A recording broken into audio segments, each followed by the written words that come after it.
Panorama group, जो सोचता है वो करता है। आपके अपने सपनों का आशियाना।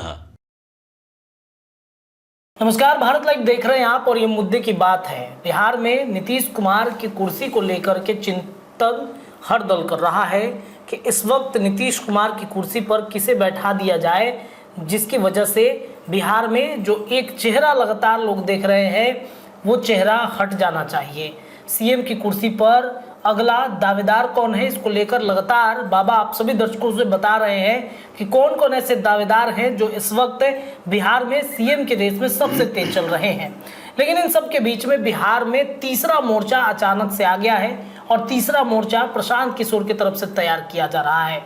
अभी 4-5 दिनों के बाद अब प्रशांत किशोर के नए पार्टी को देखेंगे। 2 अक्टूबर को नए पार्टी का अपना वो अनाउंसमेंट करने जा रहे हैं और उसके बाद बिहार में जो 15 वर्ष और 15 वर्ष की बातचीत कही जाती है, यानी कि कभी लालू प्रसाद यादव का युग तो कभी नीतीश कुमार का युग, जिस पर प्रशांत किशोर लगातार हमले भी करते रहे हैं, तो इन दोनों को निपटाने की तैयारी प्रशांत किशोर किसके इशारे पर कर रहे हैं, मुद्दे की बात में आज इन तमाम विषयों पर चर्चा करने के लिए बाबा के साथ हम जुट गए हैं।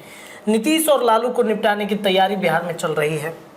लालू तो अब सीएम के कुर्सी पर है नहीं, ना ही उनके परिवार से कोई सीएम की कुर्सी पर है, तो ये कहना कि लालू को निपटाना और दूसरी तरफ नीतीश कुमार को निपटाना, नीतीश को मान सकते हैं, लेकिन लालू को क्यों समेट लिया है प्रशांत किशोर ने? देखिए, सिर्फ प्रशांत किशोर तक की ये बात नहीं है जी। आप अगर इसको गहराई में जाकर के देखें जी। तो नीतीश के बाद अगर कोई मजबूत नज़र आता है तो वो लालू प्रसाद नज़र आते हैं। नीतीश जब भी इधर से गुस्सा होते हैं तो कहाँ जाते हैं? लालू प्रसाद के पास जाते हैं। और नीतीश और लालू ने जिस तरह से इस बिहार के जो 50% से ज़्यादा वोटर हैं, 36% ईबीसी और 27% ओबीसी, इसके साथ साथ 27% में 14% आपको पता है कि यादव हैं, और मुस्लिम वोटर जो हैं 17% उसको अपने पास ले लिया है। इसको ले करके हमेशा से आपने देखा होगा कि 30-32% तो सरकार बनती है और ये वोट उनके पास आ जाता है, आधा आधा दोनों बांट लेते हैं। तो ऐसी स्थिति में बाकी लोगों के साथ यदि सरकार बनाने की जरूरत हो तो नीतीश कुमार अगर उस खेमे में रहेंगे तो बनेगा, नहीं तो इस खेमे में है तो इस खेमे की बनेगी। अब इन सारी परिस्थितियों को लेकर के भारतीय जनता पार्टी, आप समझ सकते हैं कि पिछले 10 साल में प्रयास नहीं किया होगा क्या कि नीतीश कुमार को पीछे ढकेल दिया जाए। 2020 में जो हुआ आपने देखा ही। इन सब के साथ साथ एक जो 30 सालों का 32 सालों का एक एपिसोड चल रहा है। इस एपिसोड में आपने देखा होगा कि समाजवादी तथा कथित रूप से समाजवादी लोगों की बिहार की सत्ता पर अपनी एक धमक रही है, आधिपत्य रहा है। लालू और नीतीश एक दूसरे के साथ आमने सामने लड़ते रहे हैं। लड़ाई चाहे जितनी कड़ी हो या फिर जैसी भी हो, 2 ही लोगों का राज्य रहा है। 15 साल उधर हुआ और 19 साल इधर। तो इन दोनों को मिला करके अब सबसे ज़्यादा अगर कोई स्टेक पर होगा, निशाने पर होगा, तो कौन होगा? निश्चित रूप से यही दोनों होंगे। तेजस्वी यादव के पास आज भी वो वोट बैंक है जिस वोट बैंक के आधार पर लालू प्रसाद ने राबड़ी देवी तक को मुख्यमंत्री बना दिया। तो ये सभी परिस्थितियां इस बात की तरफ इशारा कर रही हैं कि भारतीय जनता पार्टी भी चाहती तो है कि नीतीश और लालू दोनों समाप्त हों, कि उसके लिए एक अवसर मिले। वो सीधे तौर पे ये बात नहीं कर सकती है क्योंकि जिस गठबंधन में नीतीश कुमार हैं उस गठबंधन को लीड कर रही है भारतीय जनता पार्टी। और अगर इस तरह का कोई एक्ट करती भी है, आप छोटा सा उदाहरण देखिए ना कि जहां चिराग पासवान की पार्टी में ये कहा जाने लगा कि उनकी पार्टी में टूट हो जाएगा, उसके बाद आप देखिए कि चिराग पासवान से नीतीश कुमार मिलते हैं, नीतीश कुमार से जीतन राम मांझी मिलते हैं, जीतन राम मांझी से उपेंद्र कुशवाहा मिलते हैं। ये सारी बातें कहीं ना कहीं इस बात की तरफ इशारा करती है कि भारतीय जनता पार्टी चाह करके भी कोई एक्ट डायरेक्ट नहीं कर सकती है, तो वो भाया मीडिया करेगी। और भाया मीडिया करेगी तो भाया मीडिया के लिए उसको व्यक्ति चाहिए, जिसमें आपने देखा कि ओवैसी को पहले कहा गया था कि ओवैसी जो है वो बी टीम बन करके बिहार में कमजोर कर रहे हैं राष्ट्रीय जनता दल को। और भारतीय जनता पार्टी की शुरू से ही इच्छा रही है, लंबे समय से इच्छा रही है कि वो बिहार की राजनीति में नीतीश कुमार को साइड में करके वो डायरेक्ट लड़ाई में आ जाए। 2020 में भी ऐसा प्रयास हुआ था, लेकिन नीतीश कुमार इस बात को अच्छी तरह से जानते थे, इसलिए उन्होंने इस लड़ाई को दूसरी तरफ मोड़ दिया। अब जो वर्तमान परिस्थिति बनी है उसमें 2-3 बातें बहुत महत्वपूर्ण हैं। पहली तो दोनों की उम्र को देख लीजिए आप। दोनों उम्र के उस दहलीज पर है। लालू प्रसाद तो कई बीमारियों से ग्रसित हैं, किडनी तक ट्रांसप्लांट हो गया है। नीतीश कुमार के बारे में भी कहा जा रहा है कि वो काफ़ी बीमार हैं, पहले जैसी स्थिति नहीं है। तो इन दोनों के उम्र के ढलान पर होने का भी एक सबसे बड़ा फैक्टर है कि लोग चाह रहे हैं कि अब इस जगह को कौन इक्विवेलेंट करेगा, फिल इन द ब्लैंक्स में किसका नाम आएगा। इसके लिए तैयारियां शुरू हो चुकी हैं। कई नाम आपने उत्तराधिकारी के शुरू में चर्चा की, कई लोगों के नाम सामने आ रहे हैं, लेकिन इस उत्तराधिकारी प्रथा को ही समाप्त कर दिया गया है।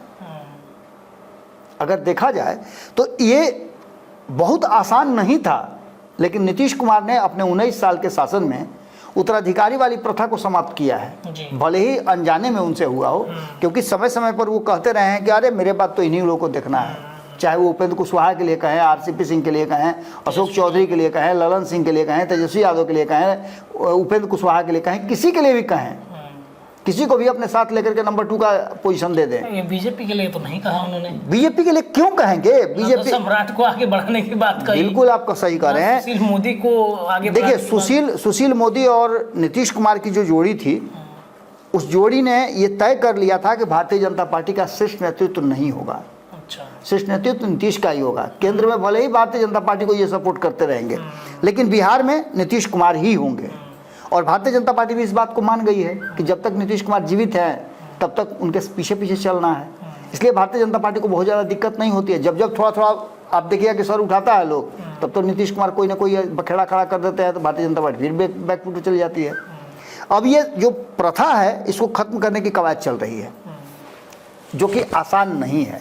इन सभी चीज़ों के साथ साथ इस बिहार में आप खास करके देखिए तो मैं कल ही आपने देखा कि मैं खबर कर रहा था, उस खबर में मैंने सर्वे रिपोर्ट की बात की। मैंने बिहार के कहाँ ग्राफ में बेरोजगारी है, कहाँ ग्राफ में यहाँ का पलायन है, ये सारी चीज़ें मैं रिकॉर्ड के हिसाब से बता रहा था।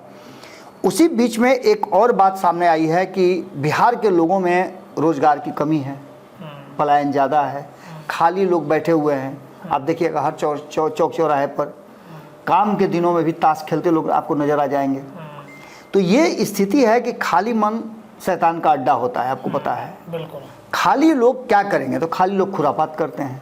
वो खुरापात कहीं ना कहीं बिहार में शुरू हो चुका है, कभी इधर से तो कभी उधर से। अभी भी आप अगर देखिए तो जिस तरह का माहौल बना है, उस माहौल में प्रशांत किशोर का सामने आना इस बात की तरफ इशारा कर रहा है कि प्रशांत किशोर एक विज़न के साथ आए हैं। हालांकि हर पार्टी अपने विज़न के साथ आती है। जब उपेंद्र कुशवाहा अपनी पार्टी बनाए थे तब भी विज़न दिया था उन्होंने। चिराग पासवान जब उनके हाथ में कमान मिला था तो उन्होंने भी एक विज़न दिया था, बिहार फर्स्ट, बिहारी फर्स्ट का। आज भी उस धरने पर, उस मुद्दे पर वो काम कर रहे हैं। इसके साथ साथ अन्य पार्टियां भी अपने अपने विजन पर काम करती है। नीतीश कुमार ने 7 निश्चय योजना दिया। ये जो 7 निश्चय योजना आपको पता है किसका दिया हुआ था? ये प्रशांत किशोर का ही दिया हुआ था। इसके साथ साथ एक सबसे महत्वपूर्ण बात है कि नीतीश कुमार के परिवार में दूर दूर तक कोई नज़र नहीं आ रहा है। हालांकि नीतीश कुमार के परिवार में, उनके रिश्तेदारी में जितने भी लोग हैं वो चाहते हैं कि निशांत एक बार सक्रिय राजनीति की तरफ स्विच करें, लेकिन निशांत ने पूरी तरह से अपने आप को इससे अलग रखा है। नीतीश कुमार भी कोशिश ये करते हैं कि उनके परिवार का कोई आदमी फ्रंट लाइन में नहीं नजर आए। हालांकि उनके परिवार से कई लोग हैं पार्टी में, राजनीति में, पार्टी में, लेकिन वो फ्रंट पे नजर नहीं आते हैं। गठबंधन नहीं, एकला चलो की बात करके प्रशांत किशोर ने जो 70 के दशक से चला आ रहा है उस परंपरा को तोड़ने की कोशिश की है। आपको याद होगा कि गठबंधन की राजनीति लगभग वही 80-80 के आसपास से शुरू हुई है और वो आज तक उसको कोई भेद नहीं पाया है। अब कुछ राज्यों की बात अगर छोड़ दें, जैसे आप देखिए कि कुछ राज्यों में एकल सरकार बनी है, जैसे आप दिल्ली में देख लीजिए आम आदमी की सरकार बनी है, उसमें किसी का कोई सहयोग नहीं है। पंजाब में भी आम आदमी की सरकार बनी है, उसमें भी किसी का सहयोग नहीं है। तो ये सारी परिस्थितियां हैं, कुछ उदाहरण तो रहते ही हैं आप। लेकिन ओवरऑल आप अगर देखते हैं तो आप ओवरऑल देखिएगा तो उसमें साफ आपको नज़र आ जाएगा कि गठबंधन की राजनीति ही चल रही है और गठबंधन की राजनीति का ही अब दौर चल रहा है। ऐसे में अगर बड़ा हिम्मत किया है प्रशांत किशोर ने कि वो कह रहे हैं कि हम किसी से गठबंधन नहीं बनाएंगे, अकेले हम 243 सीटों पर चुनाव लड़ेंगे, सरकार बनाए तो ठीक, नहीं बनाए तो किसी को सपोर्ट भी नहीं करेंगे। तो ये एक विज़न उनका है और इस विज़न में वो कितना सफल होते हैं, क्योंकि 80 के दशक के बाद किसी ने भी अगर प्रयास किया तो सफल नहीं हुआ है, सिर्फ आम आदमी के दोनों राज्यों को छोड़ दिया जाए तो ऐसी स्थिति में एक बात तो साफ नजर आता है कि गठबंधन की राजनीति के बिना सत्ता तक पहुंचना कठिन है। ये तो हमने बिहार में देख लिया। बिहार में देख लिया, बिल्कुल। बिहार में हम 70 के दशक से ही देखते आ रहे हैं। बिल्कुल बिल्कुल। बाद में 90 में आपने देखा कि गठबंधन के बिना कुछ नहीं चल रहा है। ये सारी परिस्थितियां कहीं ना कहीं इस बात की तरफ इशारा कर रही है कि बिहार में एक प्रयोग करने के लिए कहीं ना कहीं प्रशांत किशोर चले हैं। तो प्रशांत किशोर चले हैं तो प्रशांत किशोर को कहीं ना कहीं से बैकअप मिल रहा है। बैकअप कौन कर रहा है? समय समय पर उसका खुलासा भी होता है। विपक्ष कहता है कि ये बैकअप जो है वो भाजपा करती है, भाजपा की बी टीम बन करके काम कर रहे हैं।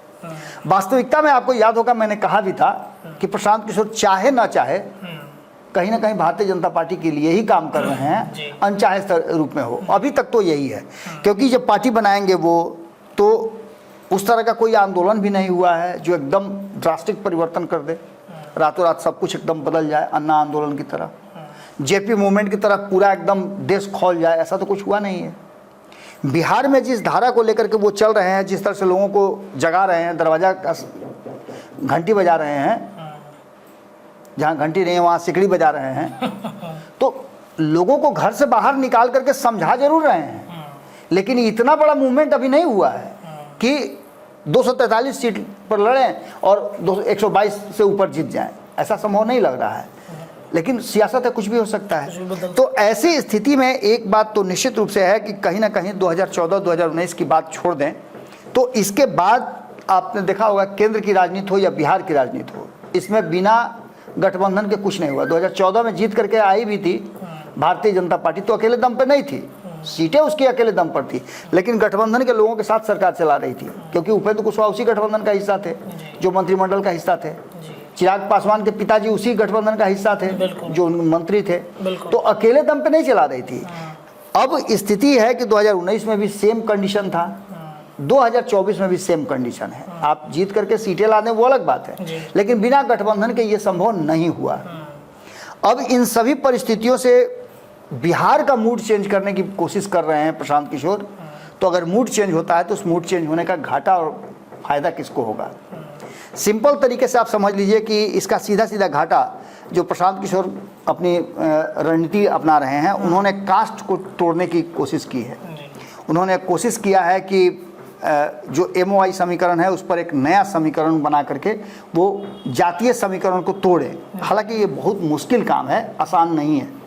बिहार की राजनीति को अगर किसी भी एंगल से आप देखिएगा तो उसमें से जाति को अलग नहीं कर सकते हैं आप। जातीय जनगणना जब बिहार करा दिया तो और बाकी बचा क्या? तो ऐसी स्थिति में वो निश्चित रूप से Bharatiya Janata party versus JDU, RJD versus PK, ये लड़ाई हमको देखती हुई नजर आ रही है। और इस लड़ाई में भारतीय जनता पार्टी को भी एक फ़ायदा हो रहा है कि भारतीय जनता पार्टी, जैसे हम प्रशांत के लिए कह रहे हैं कि चाहे अनचाहे प्रशांत भारतीय जनता पार्टी को फ़ायदा दिला रहे हैं, वैसे ही प्रशांत किशोर को चाहे अनचाहे में भारतीय जनता पार्टी फ़ायदा दिला रही है, क्योंकि वो लड़ाई लड़ रही है किससे? तो राष्ट्रीय जनता दल से। और प्रशांत किशोर किससे लड़ रहे हैं? यानी दो लोग मिल करके एक को कमज़ोर करने की कोशिश कर रहे हैं, तो निश्चित रूप से वो कमज़ोर तो होगा। यहाँ से छूटेगा तो वहाँ दबाया जाएगा, वहाँ छूटेगा तो वहाँ दबाया जाएगा। ये पूरी प्रक्रिया चल रही है। अब नीतीश लालू के गढ़ में घुस करके सेंधमारी करना आसान नहीं है। इसके लिए भारतीय जनता पार्टी को भी एक स्ट्रेटजी से काम करना पड़ेगा, और वो उस स्ट्रेटजी में कहीं ना कहीं प्रशांत किशोर फिट बैठ रहे हैं। प्रशांत किशोर चाहे जिस तरीके से भी हो, डैमेज अगर कर रहे हैं तो भाजपा को कम और बाकी के लोगों को ज़्यादा कर रहे हैं, जिसका फ़ायदा या तो प्रशांत किशोर को मिलेगा या प्रशांत किशोर को नहीं मिलेगा। अब इसको ऐसे भी आप समझ सकते हैं कि जहां जिस 1 लाख वोट की बात आप कर रहे हैं कि 1 लाख वोट मानक है जीत हार का। 1 लाख वोट आ गया, उसमें से जिसको अधिक आ गया, 51 वोट आ गया, वो जीत गया। लेकिन उस 51 वोट में अगर किसी ने 40 वोट ले लिया तो 60 में ही फैसला होना है ना, तो 40 वाला तो ऑटोमेटिक जीत गया, बाकी 60 में तो बट गया वोट। बिल्कुल। अगर उससे भी ज़्यादा आप आइए तो 2 लोगों को 30-30 आ जाता है, तो 40 वाला फिर से जीत जाता है। तो ऐसी स्थिति में आप एक बात समझ लीजिए कि जो वर्तमान परिस्थिति बनी है उसमें भारतीय जनता पार्टी का जो अपना वोट है वो कहीं खिसकता हुआ नज़र नहीं आ रहा है, क्योंकि हिंदुत्व वाला वोट जो है वो प्रशांत किशोर को जाएगा नहीं। हाँ, सवर्णों के वोट के बारे में कहा जा सकता है कि कुछ हद तक प्रशांत किशोर के पाले में जा सकता है, लेकिन उसको अलग अलग तरीके से पूरा करने के लिए भारतीय जनता पार्टी के पास जातीय समीकरण है। भले ही कहती हो कि जातीय समीकरण नहीं करते हैं, लेकिन जीतन राम मांझी क्या है, कल ही हम समझा रहे थे कि उपेंद्र कुशवाहा क्या है, कल ही हम समझा रहे थे कि चिराग पासवान क्या है, दलित वोटरों में 17% वोटर है, 19% वोटर है, तो उसमें से 5% उन्हीं का है। तो ये सभी परिस्थितियां घुमा फिरा करके एक बात की तरफ इशारा जरूर कर रही हैं कि कहीं ना कहीं लालू और नीतीश को एक साथ निपटाने की कोशिश चल रही है, और इस कोशिश में न चाहते हुए भी प्रशांत किशोर को ढील देने के लिए भारतीय जनता पार्टी मजबूर है। मजबूर क्या है, मतलब भीतर ही भीतर वो खुश है कि वो एक मिशन पर काम कर रहे हैं, जो मिशन वो नहीं कर सकती है। नीतीश को निपटाने का काम लालू को तो निपटा सकती है, लेकिन नीतीश को निपटाने का काम भारतीय जनता पार्टी नहीं कर सकती है। और नीतीश के मेन वोटर जो हैं, महिला वोटर में यदि सेंधमारी कर लेते हैं प्रशांत किशोर, तो इसका फायदा भारतीय जनता पार्टी को मिलेगा। कैसे मिलेगा आप कहिएगा कि उनके साथ रह करके कैसे मिलेगा? तो जितना वो डैमेज करेंगे उतना नीतीश डैमेज होंगे, और नीतीश डैमेज होंगे दैट मीन्स कि भारतीय जनता पार्टी ऊपर आएगी। तो नीतीश कुमार को कहीं ना कहीं अपने आप से बाहर करने की जरूरत होगी, और यही एजेंडा है जिस एजेंडा के तहत प्रशांत किशोर भी काम कर रहे हैं, भाजपा भी काम कर रही है, और बाकी के जितने भी दल हैं वो काम कर रहे हैं। बिहार में 2025 का चुनाव एक अलग मुद्दे के साथ अलग तरीके से लड़ा जाएगा, जो सभी चुनाव से बिल्कुल अलग होगा। चलिए देखिए, तो एक अलग मुद्दा, एक अलग रणनीति के तहत 2025 का विधानसभा का चुनाव शुरू होने वाला है। प्रशांत किशोर एक बड़े फैक्टर हैं बिहार के राजनीति के लिए, जिसमें नीतीश कुमार और लालू प्रसाद यादव दोनों को वो निपटा देंगे।